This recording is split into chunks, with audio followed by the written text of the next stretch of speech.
Jadi ya. saya melihat Ya, bahwa ya. anak muda memiliki peran yang sangat besar Siap, lah, siap. yang harus diambil saat Oke. ini. Apa saja sih supaya supaya banyak masyarakat kita yang menonton ini mengetahui apa sih kerjaannya wakil bupati. Gitu.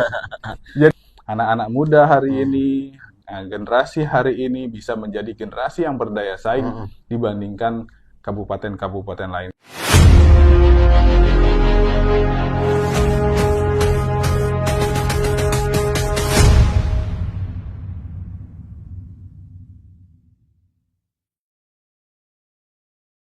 Assalamualaikum warahmatullahi wabarakatuh.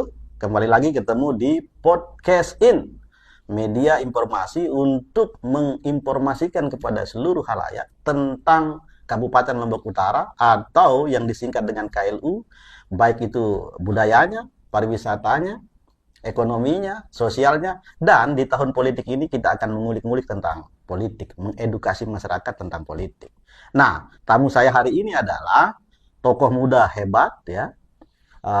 Beliau adalah ketua partai politik dan sekarang beliau mau ikut kontestasi menjadi bakal atau menjadi Bupati Kabupaten Lombok Utara.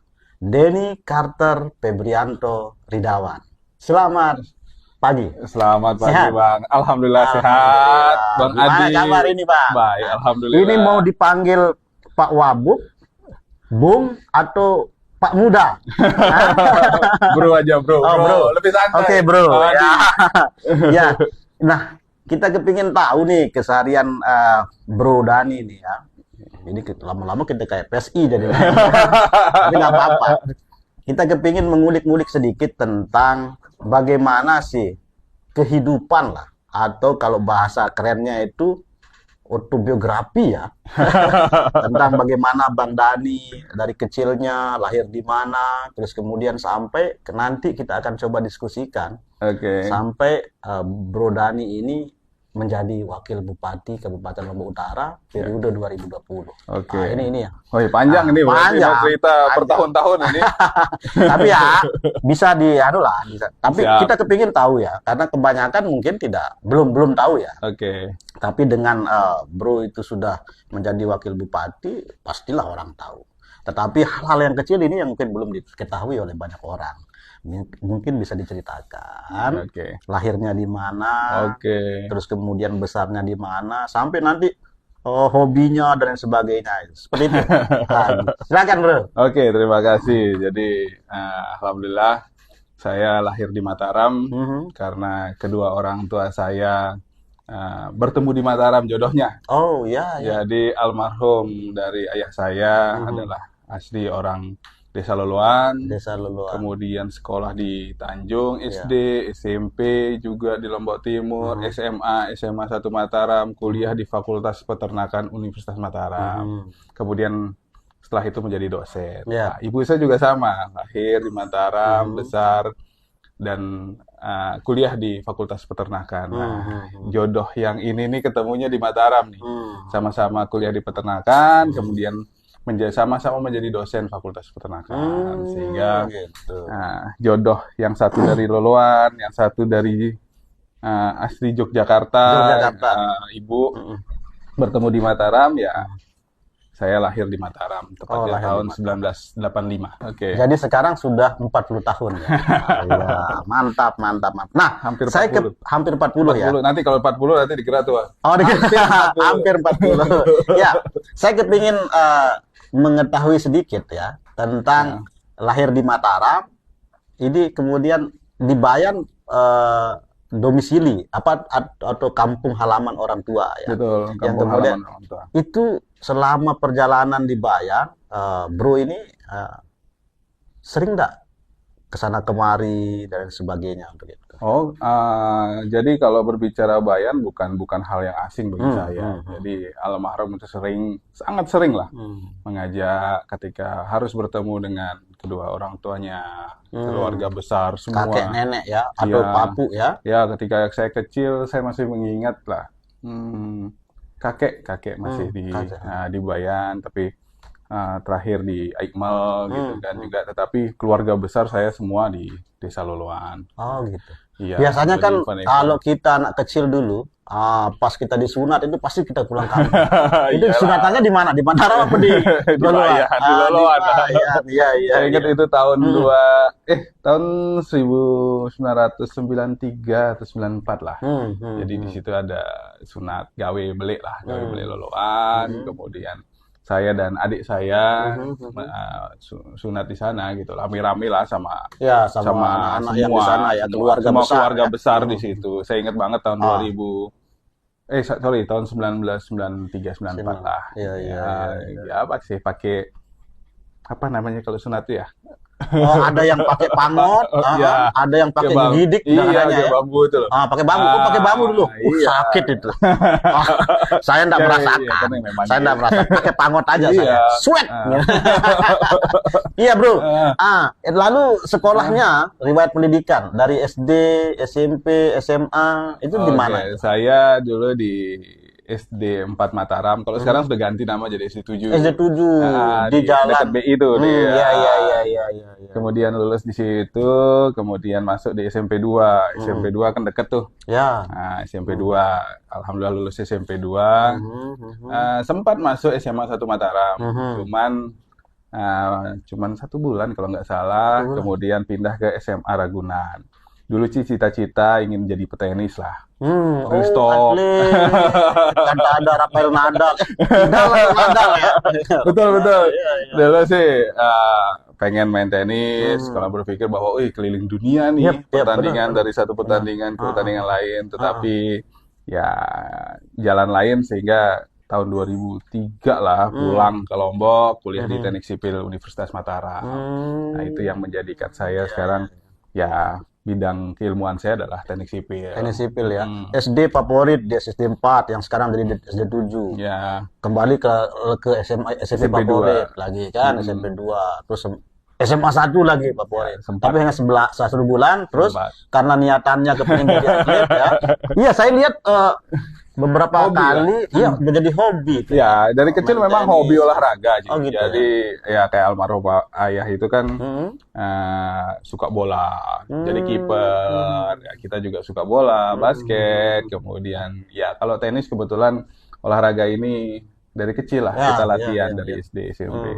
Ya alhamdulillah lumayan lah. Ya, saya sering beberapa kali lihat kalau di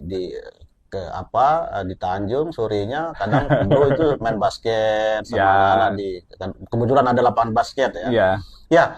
Nah, di Ragunan itu ngambil apa saja di sana olahraganya atau fokusnya di tenis saja? Fokus di tenis lapangan. Iya, jadi kenapa enggak jadi atlet?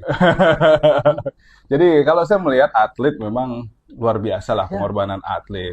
Alhamdulillah kita sekarang punya atlet-atlet nasional ya, berskala internasional malah. Ada Zohri, Sudirman, Wirawan, atletik dan banyak atlet-atlet dari Lombok Utara. Atlet saya melihat tidak mudah juga pengorbanannya karena dari SD, dari SMP sudah fokus di olahraga. Bagaimana menghabiskan energinya, fisiknya, latihan pagi sampai siang, kadang-kadang sore, bahkan sampai malam mereka untuk berlatih. Tentu ini sebuah pengorbanan besar yang mungkin ke depan nantinya pemerintah, siapapun nanti bisa memberikan penghargaan yang besar lah bagi atlet-atlet yang berjuang.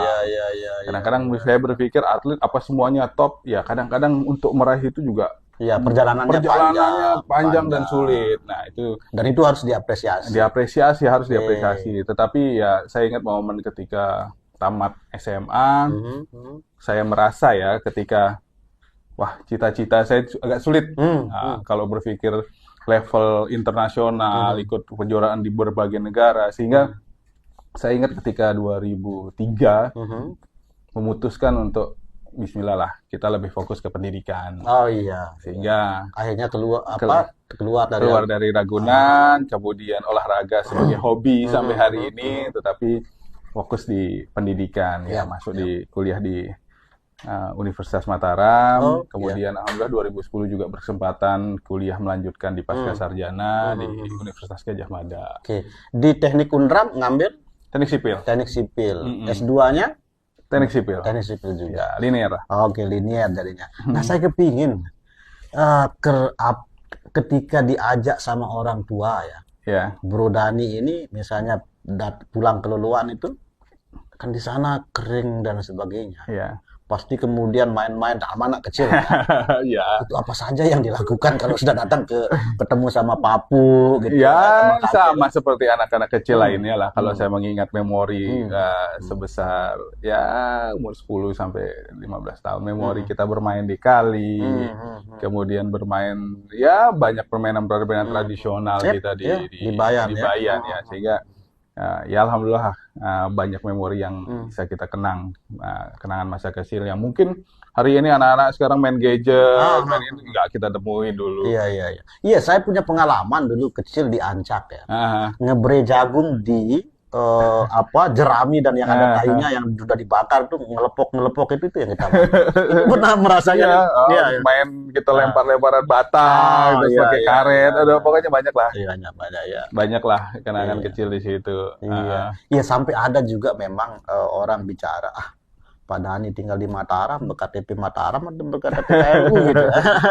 Nah, itu ya perlu saya jelaskan juga bahwa memang ya almarhum ayah sama ibu kan dosen di tenaga pengajar, jadi memang tinggalnya dulu di PTN Taman Indah tuh, depan Epicentrum. Dulu. Yang dulunya nggak ada Epicentrum. Nggak ada Epicentrum dulu, itu kantor bupati. Jadi saya ingat kalau main bola tuh ada di lapangan kantor bupati itu saya setiap sore sama teman-teman sering main bola tuh di sana. Kalau kita mengingat itu sebuah kantor bupati yang megah, kemudian dengan lapangan yang luas di depannya.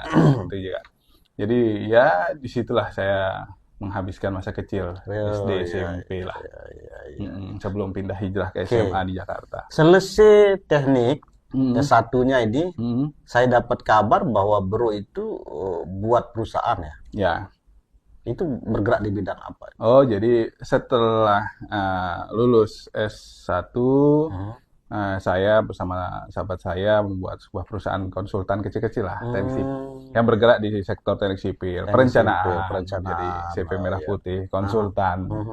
Ya, jadi berjalannya waktu itu sebagai media saya untuk berkreasi, berkarya di dalam membangun infrastruktur yang ada di Pulau Lombok secara khusus.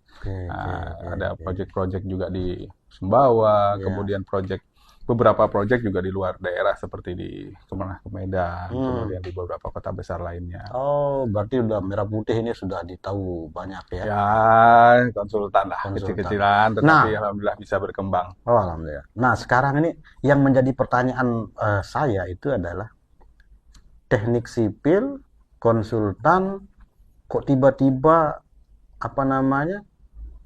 nyalon.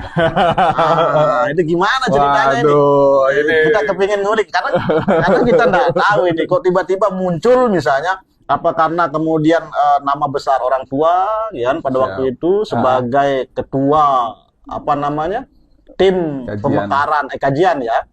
Terus kemudian tiba-tiba Dhani Carter. Ini orang siapa Dhani Carter ini? Jadi wakilnya pada saat itu. Itu gimana ceritanya? Yang jelas itu rencana dari Allah Subhanahu wa Ta'ala ya, yang tidak bisa kita bantah dan kita pungkiri. Tapi perjalanan ini sebenarnya sejatinya ya sebuah perjalanan lah saya katakan. Pada tahun setelah sarjana di Universitas Gadjah Mada, pulang ke Lombok, kemudian kan intens kembali nih di dunia konsultan, dunia teknik sipil, sesuai dengan background kapasitas saya. Jadi membuat perencanaan, pengawasan, infrastruktur.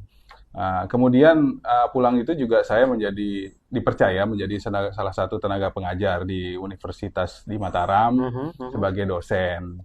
Jadi sepanjang 2003 sampai ya 2019-an lah ya, saya sebagai konsultan dan salah satu tenaga pengajar di Universitas di Mataram. Kemudian ya tahun 2020 ada momen pilkada, kemudian saya juga alhamdulillah ada beberapa rekan yang mengajak lah bergabung untuk bersama Partai Gerindra, kemudian masuk di politik.